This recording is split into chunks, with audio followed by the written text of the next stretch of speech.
দাদা মারা যাওয়ার পর তার জায়গাটা আমি নেই, জিন ছাড়ানো মানুষকে ঝাড়ফুঁক করা। কিন্তু একদিন আমার অনেকটা চিন্তা আর মনের ভিতর ভয় লাগতে শুরু করলো, যেহেতু আমি কবিরাজি জানি, এটা নতুন না। আর আমার সঙ্গী ছিল দুইটা জিন, যারা আমাকে সর্বদা রক্ষা করত, যে জিনগুলো আমার দাদা আমাকে দিয়ে গিয়েছিল।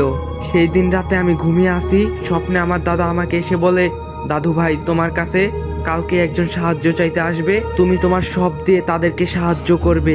এই স্বপ্ন দেখে আমার ঘুম ভেঙে যায়, আমি অনেকটাই চিন্তায় পড়ে যাই। সেই রাতে আর আমার ঘুম হয়নি। সকালে আমি যখন মাছ ধরতে বের হব, এমন সময় আমার বাড়িতে দুইজন মানুষ আসে। তখন আমার মনে আসে রাতের সেই স্বপ্নের কথা।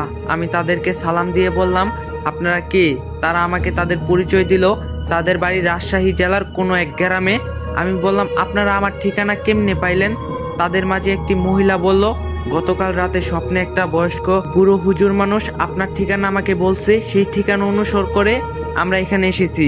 আমি তাদেরকে বসতে বললাম, তারাও বসলো এবং মহিলাটি আমার কাছে কেঁদে কেঁদে বলল, আমার মেয়েকে বাঁচান। বুঝলাম সমস্যাটা তাদের মেয়ের। আমি তাকে শান্ত হতে বললাম এবং পুরো ঘটনাটা বলতে বললাম। তারপর তিনি যা বললেন তা শুনে আমি ভয় পেয়ে গেলাম। বর্ণনাটা এমন ছিল যে আমার মেয়ের নাম হুমায়রা, এবার ইন্টার ফার্স্ট ইয়ারে পড়ে। হঠাৎ একদিন রাতে খাবারের সময় আমি তার গলায় একটা চিহ্ন দাগ দেখতে পাই। মানুষ ফাঁসি দিলে যেমন কালো হয়ে থাকে, ঠিক তেমনি। আমি তাকে জিজ্ঞাসা করলাম, হুমায়রা, এটা কিসের চিহ্ন? সে বলল, কোথায়? পরে তাকে দেখালাম সে এই বিষয়ে কিছুই জানে না। আমি ভাবলাম হয়তো কিছুর একটা দাগ হবে।